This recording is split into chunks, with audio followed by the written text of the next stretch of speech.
श्री स्वामी समर्थ। माझ्या सगळ्या गोड यूट्यूब फॅमिलीचं माझ्या या यूट्यूब चॅनलमध्ये मी शर्मिला अगदी मनापासून स्वागत करते। आजचा दिवस तुम्हाला खूप छान जाओ आणि तुमच्या मनातील सगळ्या चांगल्या इच्छा पूर्ण हो ही स्वामी महाराजांच्या चरणी प्रार्थना करते आणि माझ्या या नवीन व्हिडिओला सुरुवात करते। आज आहे 27 फेब्रुवारी, वार गुरुवार आणि आज आलेली आहे माघ अमावस्या। या माघ अमावस्येला दर्श अमावस्या असे देखील म्हटले जाते। आज माघ अमावस्येच्या दिवशी माघ महिन्याची समाप्ती होणार आहे। माघ महिना हा अतिशय महत्त्वाचा असल्यामुळे या माघ महिन्यात येणाऱ्या माघी अमावस्येला देखील विशेष महत्त्व दिले जाते। या दिवशी भगवान विष्णू आणि माता लक्ष्मी यांची पूजा केली जाते। तसेच हा दिवस पूर्वजांना देखील समर्पित आहे। या माघ अमावस्येच्या दिवशी पूर्वज पृथ्वीवरती येत असतात, म्हणून त्यांच्यासाठी तर्पण, पिंडदान, श्राद्ध देखील केले जाते। धार्मिक दृष्टिकोनातून अमावस्या तिथी ही अतिशय महत्त्वाची मानली जाते, त्यामुळे या दिवशी काही प्रभावी उपाय देखील केले जातात। आजच्या या व्हिडिओमध्ये मी तुमच्यासोबत असाच एक अतिशय प्रभावी उपाय शेअर करणार आहे। आज माघ अमावस्येच्या दिवशी तुम्ही काहीच केलं नाही तरी चालेल, पण संध्याकाळी कापुरासोबत जाळा ही एक वस्तू घरातील नजर दोष, पितृदोष, तसेच जे भांडणं असतात, वारंवार कटकटी होत असतात, आपल्याला नजरबाधा झालेली असते, या सर्व समस्या नष्ट होऊन घराची, पतीची, मुलांची भरभरून अशी प्रगती होईल आणि अखंड लक्ष्मी घरामध्ये नांदेल। तर अशी कोणती वस्तू आपल्याला संध्याकाळी कापुरासोबत जाळायची आहे, कोणत्या वेळेत जाळायची आहे, याबद्दलची संपूर्ण माहिती मी या व्हिडिओमध्ये आज तुमच्यासोबत शेअर करणार आहे। तर व्हिडिओ स्किप न करता शेवटपर्यंत नक्की बघा। चॅनलवरती जर पहिल्यांदा नवीन आला असाल तर व्हिडिओला लाईक करा, चॅनलला सबस्क्राईब करा आणि असेच छान छान नवनवीन व्हिडिओ पाहण्यासाठी बेल आयकॉन देखील क्लिक करा, ज्यामुळे मी जेव्हा पण माझ्या चॅनलवरती नवीन व्हिडिओ अपलोड करेल त्याचे नोटिफिकेशन अगदी सहजपणे तुम्हाला मिळेल आणि तुम्ही एक पण व्हिडिओ मिस करणार नाही। बघा, मी आज या व्हिडिओमध्ये तुमच्यासोबत जो उपाय शेअर करणार आहे तो आपल्याला संध्याकाळी करायचा आहे। तुम्ही संध्याकाळी 6 नंतर रात्री 12 वाजेपर्यंत कधीही तुमच्या वेळेनुसार हा उपाय करू शकता। परंतु अगदीच जर तुम्हाला शक्य आहे, तुम्ही घरी असता, तुमच्याकडे वेळ आहे तर हा उपाय सायंकाळी 6 वाजल्यापासून 9:30 वाजेपर्यंत तुम्ही करा। कारण ही जी वेळ असते ती अत्यंत महत्त्वाची, म्हणजेच लक्ष्मी आगमनाची वेळ असते, तिन्ही सांजेची वेळ असते, घरामध्ये सकारात्मक लहरी येण्याची वेळ असते, म्हणून या वेळेमध्ये केलेले उपाय अत्यंत फलदायी ठरतात। तर पहा, दर महिन्याला अमावस्या तिथी ही येते, परंतु माघ महिन्यात आलेली ही माघी अमावस्या तर ती खूप महत्त्वाची मानली जाते। काही दिवसांचं महत्त्व हे खूप असते, त्यामुळे आपण जेव्हा काही उपाय करतो, काही सेवा करतो तर त्याचे अत्यंत दुपटीने किंवा अगदी चांगले फलदायी फळ आपल्याला मिळते।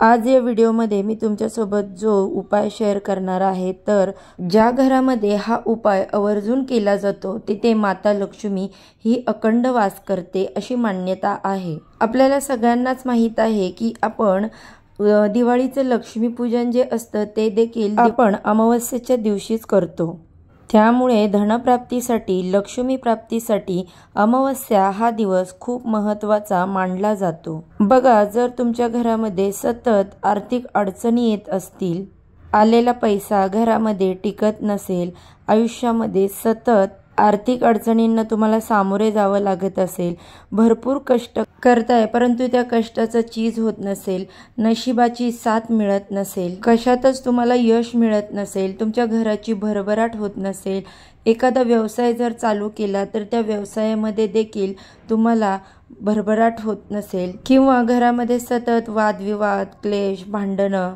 होत असेल, मग ही भांडणं मुलामुलांची असो, आई मुलांची असो, किंवा मग नवरा बायकोंची असो, किंवा कुटुंबामध्ये इतर सदस्य असतील त्यांच्यामध्ये ही सतत भांडणं होत राहतात, घरामध्ये प्रेम, एकोपा नसेल, किंवा घरामध्ये सतत दूषित वातावरण तुम्हाला जाणवत असेल तर हा उपाय तुम्ही नक्की करा। त्याचबरोबर बघा, तुमच्या घरातील मुलं सांगितलेला ऐकत नसतील, हट्टीपणा करत असतील, लहान मुलं असतील तर ती सारखी किरकिर करत असतील, रडत असतील, व्यवस्थित खातपीत नसतील, घरातील मुलं सारखी आजारी पडत असतील, मुलांना सारखी नजरबाधा होत असेल, तर या उपायामुळे हा त्रास देखील कमी होण्यास मदत होते. किंवा बघा, घरामध्ये कोणतंही शुभ कार्य हे निर्विघ्नपणे पार पडत नसेल, कुटुंबातील सदस्यांना कोणत्याही कामामध्ये यश मिळत नसेल, काही गोष्टी असतात ज्या तुमच्या मनासारख्या घडत नाही, तर या सर्व जे दोष आहेत किंवा जे काही त्रास आहेत यासाठी तुम्हाला हा उपाय करायचा आहे. उपाय करण्यापूर्वी सर्वप्रथम तुम्हाला तुमच्या देवघरामध्ये एक दिवा प्रज्वलित करायचा आहे, धूप अगरबत्ती ओवाळून घ्यायची आहे. बघा, कोणतीही सेवा आपण अग्नीच्या साक्षीने करतो त्यासाठी हा दिवा प्रज्वलित करायचा. तुमच्या घराच्या मुख्य दरवाजावरती देखील तुम्हाला एक दिवा लावायचा आहे. तसेच अमावस्या असल्यामुळे तुळशीला देखील तुम्हाला शुद्ध गाईच्या तुपाचा दिवा लावायचा आहे. आणि अमावस्या या तिथीला आपले जे पूर्वज आहेत ते पृथ्वी तलावरती येतात आणि आपल्या घराच्या बाहेर थांबलेले असतात अशी मान्यता असते. आणि या पूर्वजांचे स्मरणासाठी आपल्याला दक्षिण दिशेला एक दिवा प्रज्वलित करायचा आहे. धूप दीप अगरबत्ती लावून वातावरण तेजोमय किंवा सुवासित करायचं आहे. आणि त्यानंतर तुम्हाला या उपायाला सुरुवात करायची आहे. उपाय करण्यासाठी तुम्हाला एक स्टीलची प्लेट घ्यायची आहे किंवा मातीची पणती घ्यायची आहे. किंवा जर तुमच्याकडं कापूर जळायचं भांडं असेल तर ते देखील तुम्ही घेऊ शकता. यानंतर सर्वप्रथम तुम्हाला यावरती थोडेसे तांदूळ ठेवायचे आहेत आणि या तांदळावरती आपल्याला 5 भीमसेन कापराच्या वड्या शुद्ध गाईच्या तुपामध्ये भिजवून घ्यायच्या आहेत आणि त्या वड्या या तांदळावरती ठेवायच्या आहेत. जर तुमच्याकडे भीमसेन कापूर नसेल तर तुम्ही साधा कापूर देखील घेऊ शकता.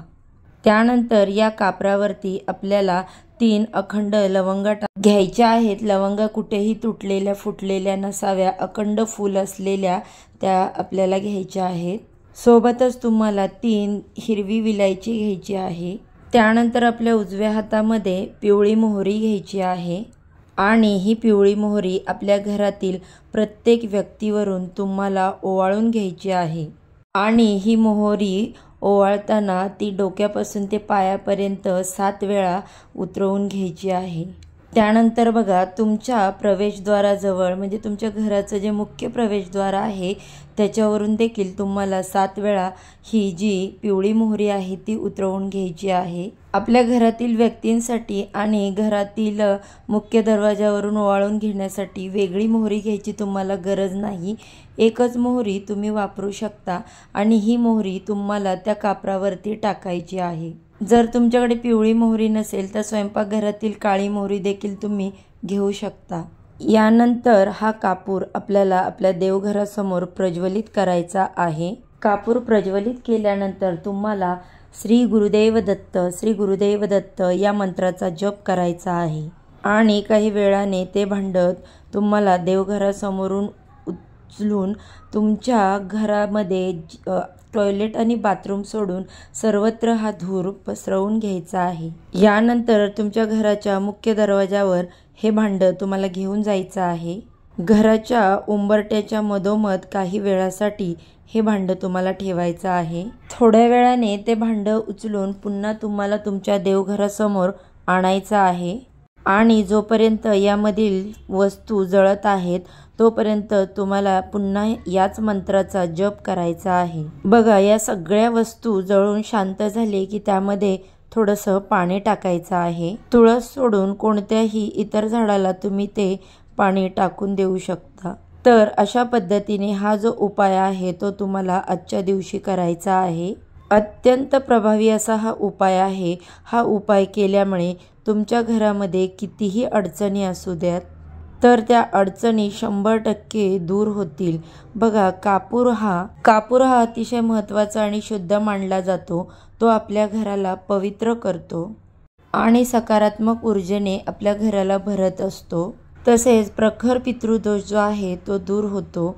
आपल्या घरामध्ये कोणतीही नकारात्मक ऊर्जा वाईट शक्ती प्रवेश करत नाही, तसेच बाहेरील वाईट नजरेपासून आपल्या कुटुंबाचं संरक्षण होत असतं आणि घरामध्ये एक आनंदाचं वातावरण निर्माण होतं। त्याचबरोबर दर अमावस्येला अजून एक उपाय केला जातो, तो म्हणजे कर्पूर होम। जर तुम्हाला हा पहिला उपाय करणं शक्य झालं नाही तर तुम्ही तुमच्या घरामध्ये कर्पूर होम सुद्धा करू शकता। कर्पूर होम करण्यासाठी तुम्हाला एक पाणीवाला नारळ बघून घ्यायचा आहे। त्या नारळावरती तुम्हाला 5 कापराच्या वड्या ठेवायच्या आहेत। त्यानंतर देवघरासमोर दिवा लावायचा, धूप अगरबत्ती ओवाळून घ्यायची। हा नारळ एका प्लेटमध्ये ठेवायचा आणि त्यावरती या कापराच्या वड्या ठेवायच्या आहेत। हा नारळ घेऊन तुम्हाला आपल्या देवघरासमोर उभं राहायचं आहे। कापूर प्रज्वलित केल्यानंतर तुम्हाला श्री स्वामी समर्थ या षडाक्षरी मंत्राचा जप करायचा आहे। जोपर्यंत या कापराच्या वड्या जळत आहेत तोपर्यंत तुम्हाला हा जप करायचा आहे। कापराच्या वड्या जळून झाल्यानंतर तो नारळ तसाच तुमच्या देवघरामध्ये ठेवून द्यायचा आहे आणि त्यानंतर हात जोडून तुम्हाला माता लक्ष्मीला मनोमन प्रार्थना करायची आहे की तुमच्या घरामधील ज्या काही अडचणी असतील त्या दूर होत आणि माता लक्ष्मीचा अखंड वास तुमच्या घरावरती राहो। हा कर्पूर होम केलेला नारळ आहे तो तुम्ही पाण्यामध्ये सोडू शकता किंवा पुढच्या अमावस्येला जर तुम्ही कर्पूर होम पुन्हा करणार असाल तर तुम्ही तो एखाद्या पिशवीमध्ये बांधून साईडला ठेवू शकता। पुढच्या अमावस्येच्या दिवशी असा सेम प्रकारे तुम्हाला या कापराच्या वड्या नारळावर ठेवून पूजा करायची आहे। कर्पूर होम हा अतिशय प्रभावी उपाय आहे। पहिला उपाय करणं तुम्हाला जर शक्य नाही झालं तर हा दुसरा उपाय आहे, तो आवर्जून तुम्ही संध्याकाळी आवर्जून करा। बघा, जर तुमच्या घरामध्ये सतत नवरा बायकोंची भांडणं होत असतील, एकमेकांचं अजिबात पटत नसेल, साधं जरी आपण बोलायला गेलो तर त्याच्यामुळे देखील भांडणं होत असतात, त्यामुळे आजच्या दिवशी तुमच्या पतीला हा उपाय करायला सांगायचा आहे। त्यासाठी एक नारळ घ्यायचा आहे, त्यानंतर थोडेसे काळे तीळ आणि काळे उडीद घ्यायचे आहे। तुमच्या घराच्या जवळ असलेल्या हनुमान मंदिरात जाऊन ते सर्व साहित्य हनुमानजींना अर्पण करायचं आहे आणि तुमची जी काही समस्या आहे ती मनोमन अगदी आपुलकीने तुम्हाला हनुमानजींना सांगायची आहे। नारळ अजिबात फोडायचा नाही हे लक्षात ठेवा। ह्या तिन्ही वस्तू म्हणजे नारळ, काळे तीळ आणि काळे उडीद हे बजरंगबलींना अर्पण करायचे आहे। तिथे बसून तुम्हाला हनुमान चालीसेचं पठण करायचं आहे आणि तुमच्या आयुष्यामध्ये ज्या काही अडचणी आहेत त्या दूर करण्यासाठी देखील तुम्हाला हा उपाय आवर्जून करायचा आहे, कारण हा उपाय अत्यंत प्रभावशाली आहे। त्यामुळे अशा समस्या असतील तर तुम्ही हे उपाय नक्की करा। पतीला जरी शक्य नाही झालं तरी पत्नीने हे उपाय करू शकतात। बघा, आता आपण बऱ्याच ठिकाणी पाहतो किंवा बऱ्याच ठिकाणी असं बोललं जातं की स्त्रिया ज्या आहेत त्या बजरंगबलीच्या मंदिरात जात नाहीत। जर तुमच्याकडे तशी प्रथा असेल तर मग पतीने मंदिरामध्ये जाऊन हा उपाय केला तरीही चालेल। तिन्ही उपाय अत्यंत प्रभावी आहेत, त्यामुळे तुम्ही नक्की करा। व्हिडिओ आवडला असेल तर व्हिडिओला लाईक करा, चॅनेलला सबस्क्राईब करा। चला तर मग आजच्या व्हिडिओचा इथेच एंड करते। सर्वांना श्री स्वामी समर्थ।